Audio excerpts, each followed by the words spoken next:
Assalamualaikum warahmatullahi wabarakatuh. Nama saya Muhammad Hanif Arhab.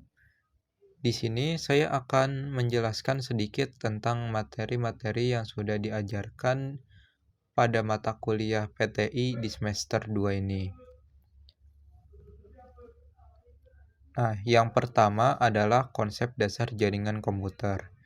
Jaringan komputer adalah sekumpulan komputer dan perangkat yang saling terhubung satu sama lain untuk berbagi data, informasi, dan sumber daya.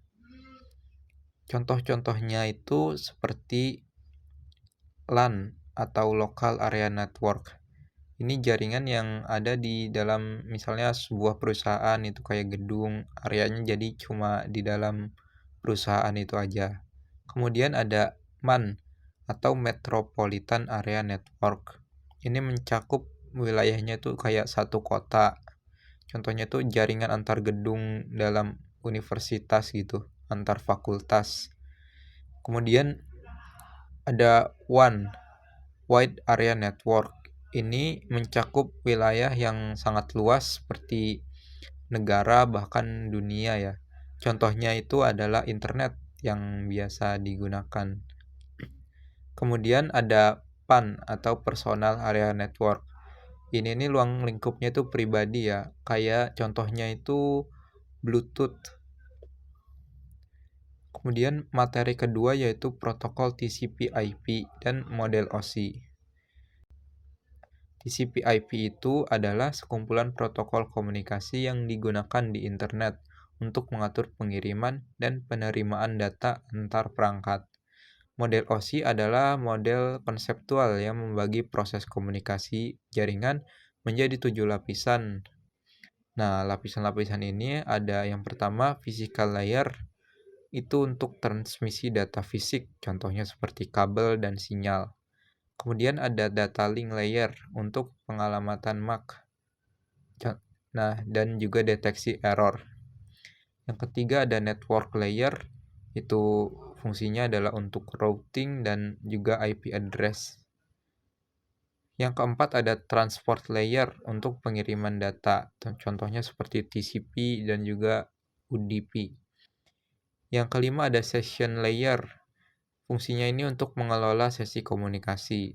Yang keenam ada presentation layer yang berfungsi untuk format dan enskripsi data. Yang ketujuh ada application layer, ini untuk interaksi pengguna. Contohnya itu kayak browser, email, dan lain sebagainya. Dan model TCP/IP itu ada 4 lapisan. Yang pertama ada network interface, link layer. Yang kedua ada internet layer, IP. Yang ketiga ada transport layer, TCP atau UDP. Dan yang keempat application layer seperti HTTP, FTP, DNS, dan lain-lain. Lanjut ke materi 3, yaitu Domain Name System atau DNS dan juga IP address.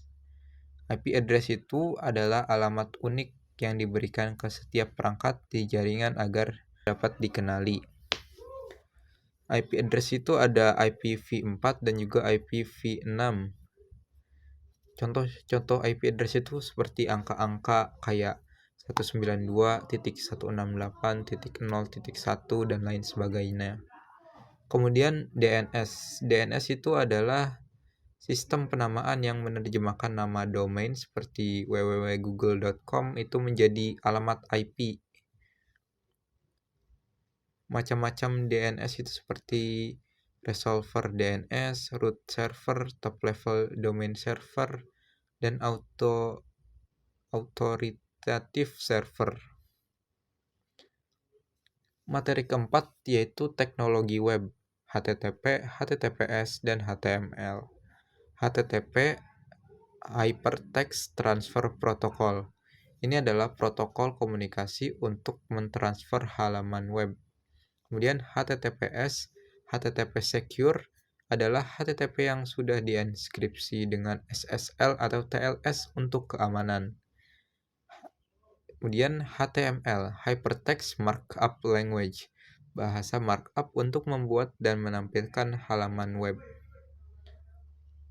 Materi yang kelima yaitu keamanan internet, firewall, dan VPN. Firewall adalah sistem pengaman jaringan yang mengontrol lalu lintas keluar dan masuk berdasarkan aturan keamanan. Dan VPN atau Virtual Private Network, layanan untuk mengamankan koneksi internet dengan mengenkripsi data dan menyembunyikan lokasi IP pengguna. Ada dua jenis firewall, yaitu hardware firewall, contohnya seperti Cisco ASA, kemudian ada software firewall, contohnya seperti Windows Firewall. Masuk ke materi ke-6 yaitu cloud computing dan teknologi virtualisasi. Cloud computing yaitu adalah teknologi komputasi berbasis internet yang menyediakan layanan seperti penyimpanan, server, dan perangkat lunak tanpa perlu infrastruktur fisik di pengguna. Virtualisasi adalah proses menciptakan versi virtual dari perangkat keras, sistem operasi, penyimpanan, atau jaringan. Contoh dari cloud service itu seperti Amazon Web Service, yang itu adalah infrastruktur as a service. Kemudian ada platform as a service, contohnya adalah Google App Engine. Dan ada software as a service, contohnya seperti Google Docs. Kemudian virtualisasi, contohnya itu seperti Hyper-V atau VMware. Masuk ke materi ke-7 yaitu Internet of Things atau IoT.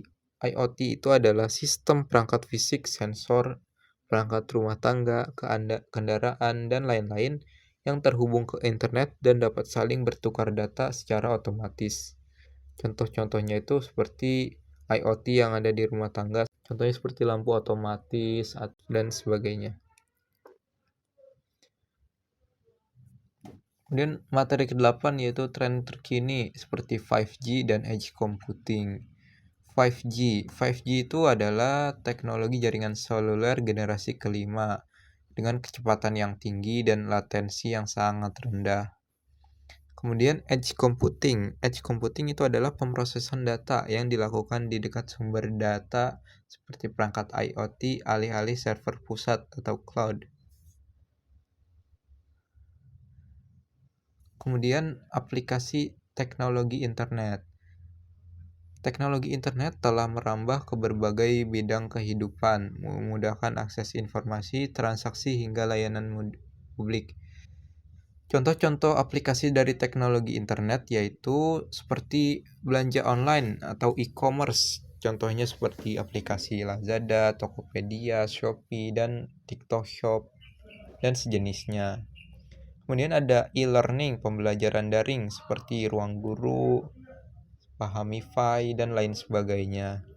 Kemudian ada layanan publik online seperti pajak online dan lain sebagainya. Kemudian ada e-banking, transaksi keuangan via internet atau mobile banking, dan lain-lain sebagainya. Mungkin itu saja dari saya. Mohon maaf jika ada kata-kata yang salah. Terima kasih. Wassalamualaikum warahmatullahi wabarakatuh.